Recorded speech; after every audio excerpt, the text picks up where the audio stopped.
for staying tuned. Now, the Ogoni Cleanup was born out of the 2011 UNEP report, a roadmap meant to restore not just the soil and water, but also the dignity of the Ogoni people. Well, yet, 14 years on, High Prep finds itself answering fresh questions about transparency, impact, and inclusion.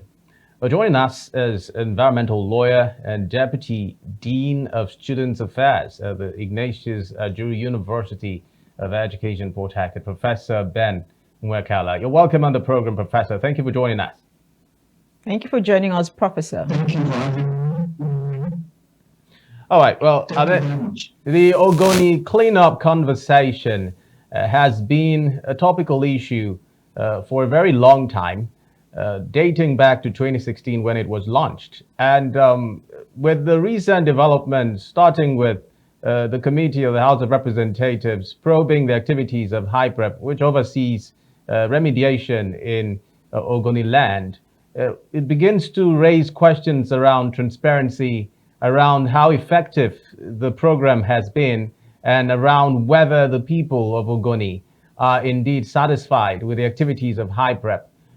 This issue of misappropriation of funds and how effective this program has been, what is your perspective regarding this? And so far, how have you assessed the activities of High Prep in Ogoni Cleanup?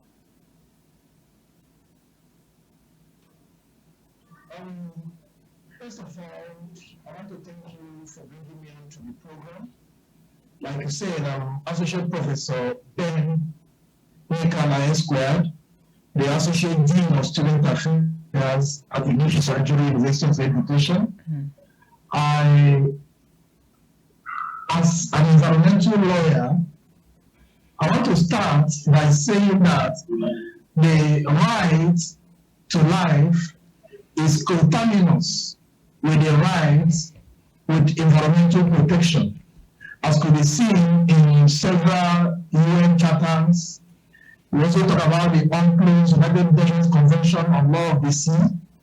We also talk about Paris Agreement of 2015, and so many treaties and conventions which Nigeria is a signatory to, and we have domesticated. So there is no point derogating from fulfilling the tenets of those treaties and conventions. Coming to the issue of Ogoni, the Ogoniland, with regards to environmental pollution and the aftermath of remediation that High Prep is undergoing. I want to say that I want to thank this government, for instance, the government of President Bola Ahmed Tinubu, and maybe the last government of Buhari that initiated this program in 2016. And they did that by ensuring that the UNEP report, which reported that about the population in Ogoniland is more than 90% compared to the world standard, who have been contaminated with lead, which is a poisonous circumstance, and a poisonous substance. And these things have been like that over the years. And by bringing High Prep on the board, that's what they can do to ensure that they mitigate the hazardous effects of this environment. There have been proofs of methane, sulfur, chlorofluorocarbons, and all those things that are inimical to the livelihood of the aborigines of Ogoni. And talking about transparency and the way that they have done so far concerning High Prep, I want to say that they have tried, but a lot needs to be done, because if you check the UNEP report, they talk about livelihood. How far has the livelihood of Ogoni been improved? And we are also talking about the infrastructure. Thank God there is a university now.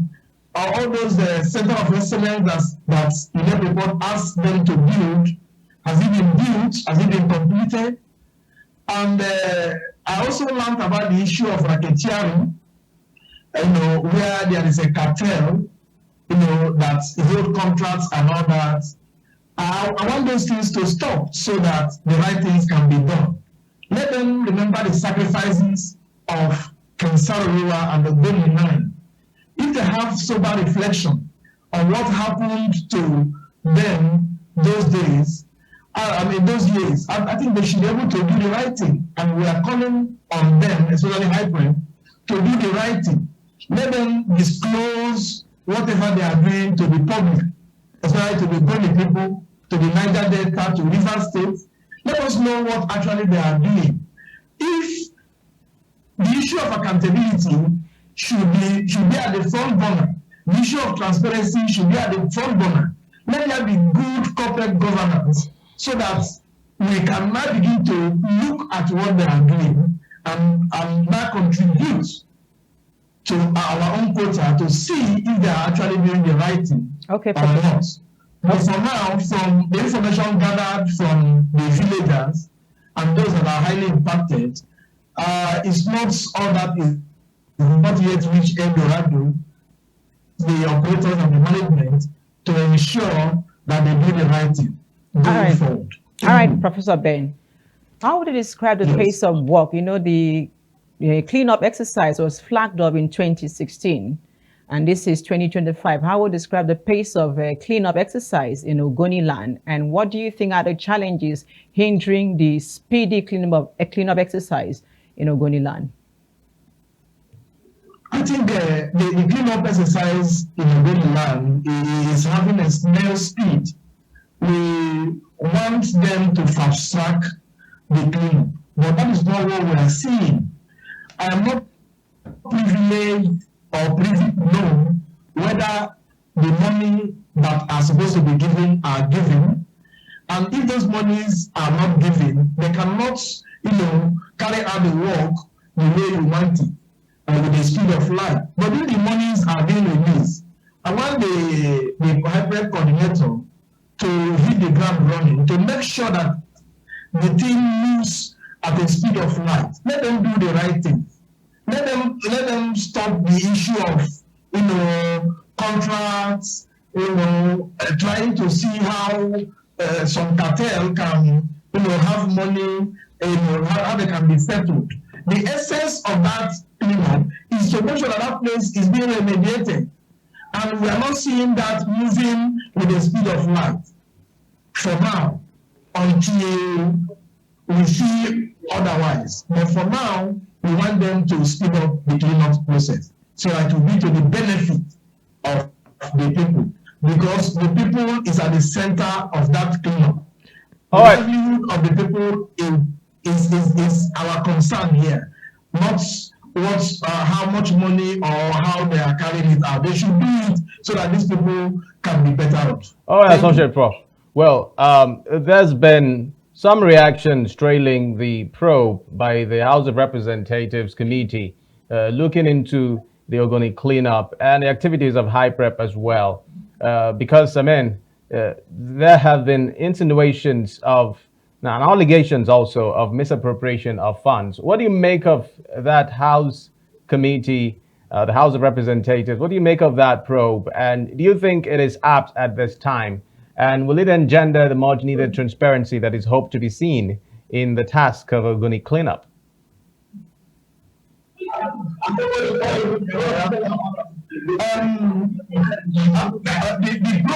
probe is okay by name, and from the revelations by the House of Reps committee, it is actually worrisome that the majority of these people that are carrying out this work are indigenous of these places that have been impacted over the years. I'm talking about more than 50 years.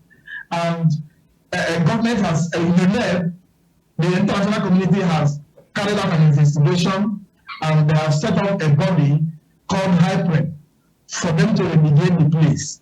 And all we hear is embezzlement, malfeasance, and all that. That is not what we're supposed to be hearing by now.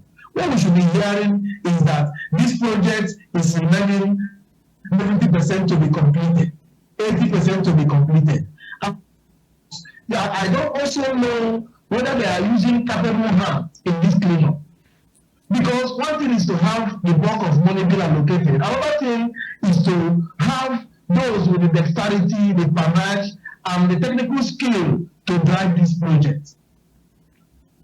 If a probe has been carried out and there is these allegations of financial impropriety, I think it is not welcome at all, considering the magnitude of human resources that have been lost in Ogoni, considering the magnitude of the environmental pollution by UNEP in the report.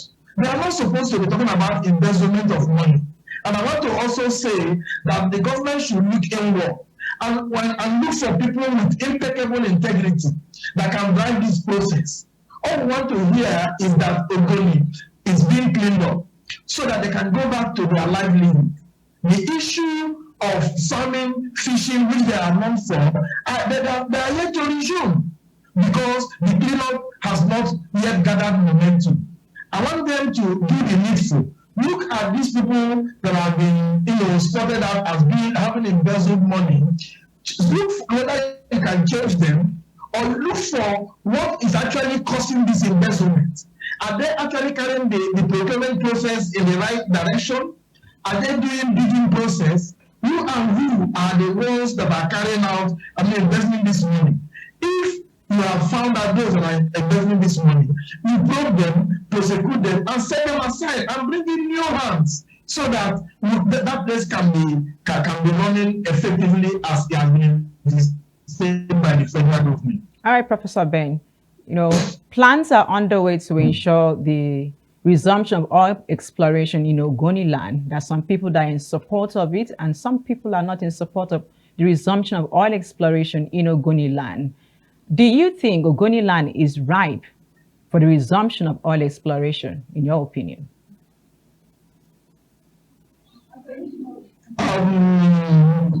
For me, this question is spot on. Resumption of oil in Ogoniland. There's what we call Bill of Rights that the late King Sarabula proposed to the UN. And before we talk about oil resumption, have you been able to look at that Bill of Rights? How many of those items in the Bill of Rights has been tackled by federal government?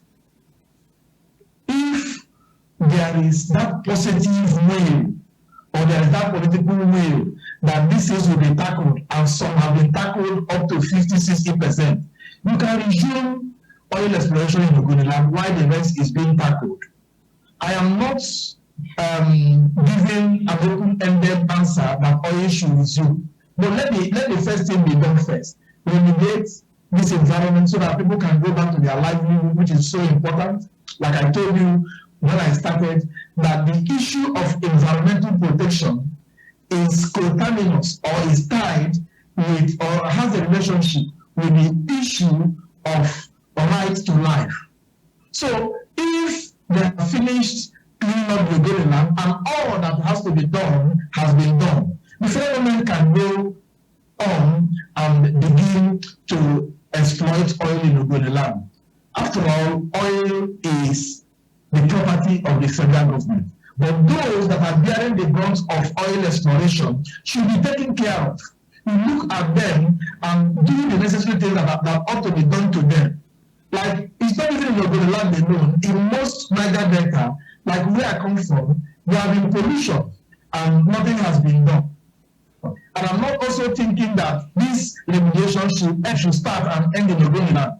Let it also cascade or snowball into other communities in Niger Delta, where this environmental degradation has been carried out for the past 50 years.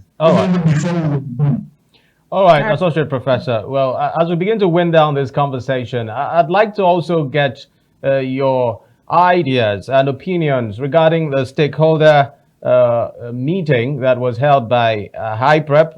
We understand the HYPREP project coordinator, Professor Nwekeala Zabe, spoke on the activities of HYPREP and, of course, the progresses that have been made. He listed some of the areas that they have made progress to include provision of water and also health intervention in the public sector and, of course, Ogoni Power, and among others. When you look at the activities of HYPREP so far, would you say that it is a pass mark, or there's still humongous work that's left to be done, especially when we talk about the funds that have been allocated for this particular venture? As a teacher or a lecturer, I wouldn't give a pass mark. There is a lot still to be done because I'm a Niger Delta, and the issue of Ogoni, which is environmental degradation, are also cut across every other area. We breathe the same air in River State. We have been reported that our is below world standard. There was a time we had soot due to oil bunkering and the illegal artisanal refining. All those things have been there. Though HYPREP, they are trying, but I cannot give them a pass mark. I want them to do more for the people, so that the soul of the Ogoni department, who fought tirelessly to make sure this thing comes to reality, will rest in peace. Let the UN through UNEP send a committee that will be coming in 6 months to come and look at the level of work that have been carried out in that place, and vis-a-vis the items that have been laid down for the cleanup. All right. If they are doing well, I know the UNEP, they will not tell the federal government lie. They will tell us what is the quantum of work that has been done, and if more needs to be done, if more appropriation needs to be given, let them give. But for now, I cannot give a pass mark. All right. I need them to do more work, sir. Thank you very much, environmentalist, Associate Professor Ben Nwekeala, for speaking to us in Niger Delta today. And we hope that these points that you've raised will also be looked into by the quarters responsible. Thank you very much. Thank you for your time, Professor. Thank you. God bless you. It's a nice time having you. God bless you.